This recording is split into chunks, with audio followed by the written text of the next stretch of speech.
Je vais essayer de vous montrer jusqu'à quel point va la notion d'humilité, de sobriété, de pudeur dans la parole de Dieu.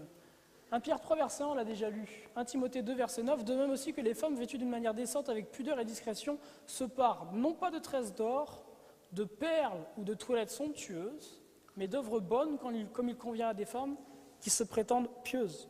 Que la femme s'instruise en silence avec une entière soumission. Le passage là est clair. Le passage là est très clair. Mais si je regarde à nos communautés, particulièrement dans le monde afro-caribéo-américain, c'est toute la différence. Toute la différence. Dieu a béni les femmes d'origine africaine en ce qu'elles sont particulièrement belles. En tout cas, je les trouve particulièrement belles. Mais lorsqu'on regarde à la communauté afro-caribéo-américaine, les femmes, tout tourne autour du cheveu. Le cheveu a une importance qui est énorme. On passe tellement de temps à se faire des boucles, à se faire des tresses, à faire ceci, à faire cela, à mettre de la gloire dans sa tête. Laissez-moi vous dire ce qu'enseigne la parole de Dieu.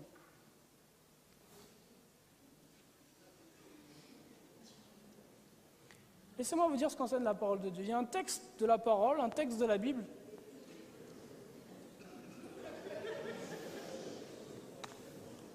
Non, je vous ai dit, je ne suis pas là pour vous plaire.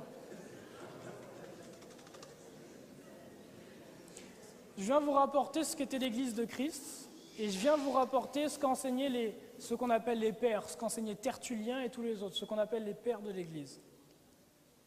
1 Corinthiens 11, verset 13, un texte qui est tordu dans toutes les églises, ou une grande partie des églises. Jugez donc vous-même, convient-il pour une femme de prier Elohim la tête non voilée? La nature elle-même ne vous apprend-elle pas que c'est un déshonneur pour l'homme d'avoir des cheveux longs, mais la femme qui porte de longs cheveux, c'est pour elle une gloire, parce que sa chevelure lui a été donnée en guise de parure. Dans certaines versions de la Bible, comme dans la Louis II, il est dit que sa chevelure lui a été donnée comme voile. Le terme est mal traduit. Le terme qui est en grec paraboilon est traduit ici par Chouraki par parure, qui est la juste traduction du terme, et qui redonne tout son sens au texte qui commence au verset 1 d'un Corinthiens 11. On n'est pas là pour faire une étude là-dessus aujourd'hui, mais simplement pour vous dire que ce qu'enseigne l'apôtre Paul, c'est que les cheveux de la femme, ce sont sa parure. Une parure, c'est quoi? Un ensemble de colliers, par exemple. Un ensemble de colliers, on appelle ça une parure. Une parure, c'est quelque chose de glorieux. Vous me suivez? Quelque chose de glorieux. Ce qu'enseigne l'apôtre Paul à son Église, c'est ceci. Étant donné que vous êtes mort à vous-même, étant donné que vous n'existez plus, mais que c'est Christ qui existe en vous, vous n'avez pas à chercher de gloire pour vous-même. Vous devez cacher toute gloire que vous avez. Et ce qu'il dit au début d'un Corinthiens 11, cette pensée-là va tellement loin, de voiler sa gloire pour que toute gloire revienne à Dieu. Il leur dit, parce que les cheveux de la femme sont une gloire pour elle, écoutez, vous devriez même raser vos cheveux, mesdames. C'est ce qu'il dit. Maintenant, il finit en disant ceci. Mais parce qu'il est une honte pour la femme d'avoir les cheveux rasés alors qu'elle se voile. Parce que l'humilité, la pudeur et la sobriété, ça n'est ni vivre dans la honte, ni vivre dans la gloire. C'est entre les deux, c'est la neutralité. Et ce que Paul leur dit donc, c'est, puisque c'est une honte pour vous de vous raser les cheveux, voilez-les.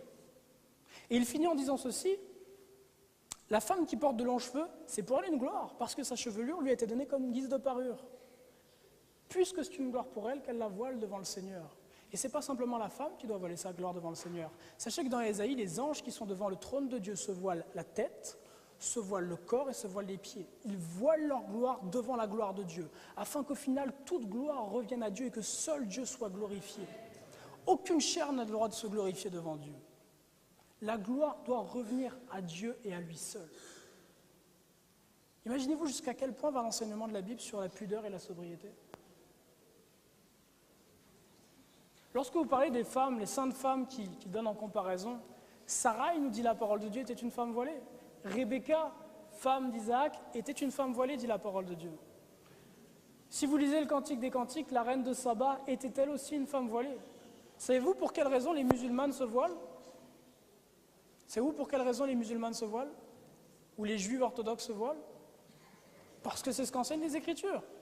Le prophète Mahomet, lorsqu'il est venu, avec sa fausse doctrine, a repris et a enseigné que la Bible était la parole de Dieu, même s'il a tordu dans tous les sens. Mais la raison pour laquelle il a enseigné aux musulmans de se voiler, c'est parce que les chrétiens et les juifs de l'époque se voilaient, étaient voilés.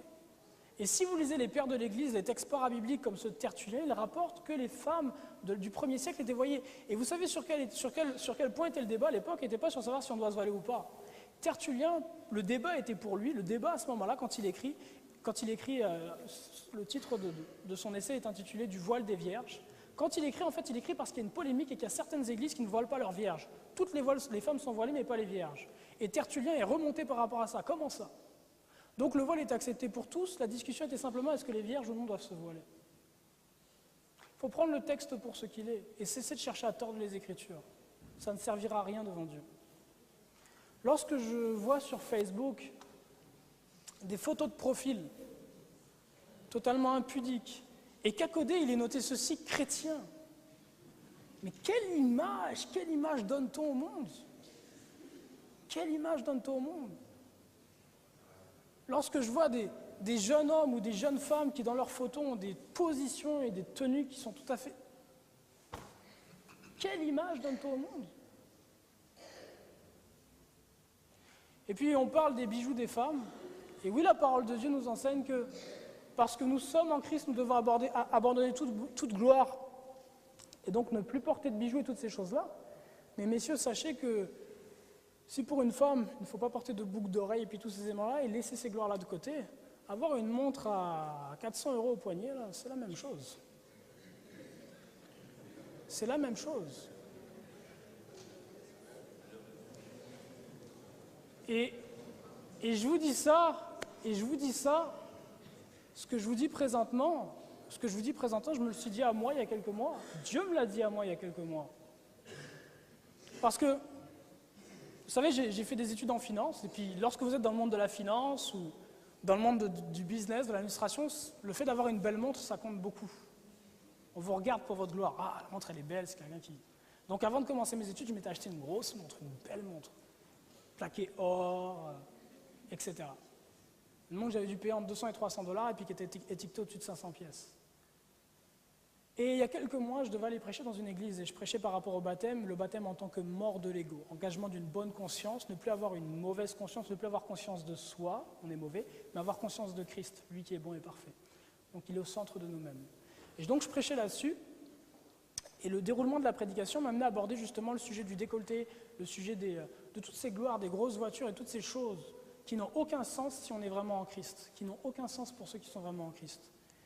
Et le Saint-Esprit, lorsqu'il m'a révélé ces choses-là, la construction de ma prédication, n'arrêtait pas de me dire « médite ta montre ». Médite ta montre. Et moi je disais à Dieu « écoute, ma montre c'est pour regarder l'heure ». Ma montre c'est pour regarder l'heure, médite ta montre. Avant d'aller prêcher le samedi matin, j'étais en train de prier. Et puis lorsque j'ai fini ma prière, j'ai défait ma montre et puis je l'ai mise dans ma poche. Je me suis dit, bon, si jamais on la voit, ça pourrait être une pierre d'achoppement pour certains. Moi, je l'ai pour garder l'heure, mais il y en a qui risquent de penser que c'est pour ma gloire. Puis j'ai fait ma prédication. Le soir, je suis rentré chez moi et le Saint-Esprit continue. Il y a une telle tristesse qui m'envahissait. Mais dis ce que je t'ai dit, c'est avant tout pour toi-même avant d'être pour les autres. Médite ta montre.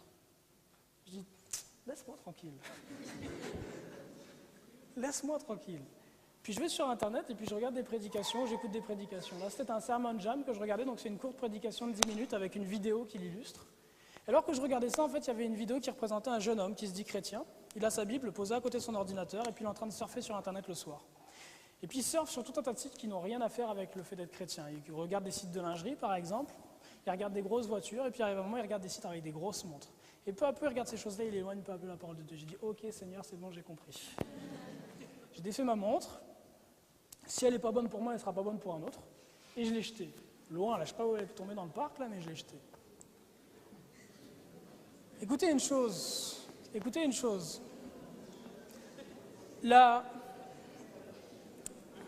La vie du chrétien, c'est un cheminement, c'est des marches qui vont les unes après les autres. Si je passe la première marche que Dieu m'a donnée, alors il présentera une seconde marche. Mais si je ne passe jamais la première marche, je n'aurai jamais la deuxième, la troisième, la quatrième et la cinquième. Pour avoir les marches les plus élevées, ça me demande de passer par les premières. Le fait d'avoir jeté cette montre-là, c'est une petite chose. Le fait d'avoir jeté cette montre-là, vous savez ce que ça m'a permis de faire? Ce que ça a permis à Dieu de faire, en tout cas. C'est que le Saint-Esprit m'a travaillé sur quelque chose de bien plus important que ma montre. Il m'a dit, Mehdi, si Christ vit réellement en toi, est-ce que la volonté de Christ, c'est de devenir PDG d'une grande compagnie et de faire beaucoup d'argent? Qu'est-ce que Christ ferait s'il vivait en toi? Est-ce qu'il mettrait tout pour sa carrière, pour devenir un grand financier, un grand banquier? Ou est-ce qu'il essaierait le plus possible de donner tout ce qu'il a pour aller annoncer l'évangile aux 3 milliards de personnes qui ne l'ont pas encore entendu? Le fait d'avoir passé cette marche-là, ça a permis au Saint-Esprit de travailler avec moi sur un autre élément qui était sur ma carrière. Et de m'amener à quoi? À dire, ok Seigneur, sitôt que ma dette d'études est remboursée, je vais faire ce que Christ aurait fait. Et Christ était quoi? Un missionnaire. Il a donné sa vie pour prêcher l'évangile, comme l'ont fait tous les autres. Si Christ vivait ici aujourd'hui sur cette terre, et je crois qu'il vit en certaines personnes, si Christ vivait aujourd'hui, Christ a quitté le royaume des cieux pour aller annoncer l'évangile à une terre qui était perdue. Si Christ était aujourd'hui ici parmi nous, il ne chercherait pas à faire une carrière de PDG, de docteur ou je ne sais quoi. Laissez-moi vous dire une chose, c'est bien d'être docteur, mais Dieu n'a pas besoin de docteur. Aujourd'hui, ce dont le royaume... Paul a soigné plus de personnes qu'un docteur ne pourra jamais en faire. Il n'a jamais fait d'études de médecine. Dieu n'a pas besoin de toutes ces choses-là pour soigner. Paul opère des miracles, Jean et Pierre de la même façon. Il faut remettre Dieu à sa place, il est tout puissant. Et ce qu'il a demandé, c'est que nous allions prêcher l'évangile à toute la création.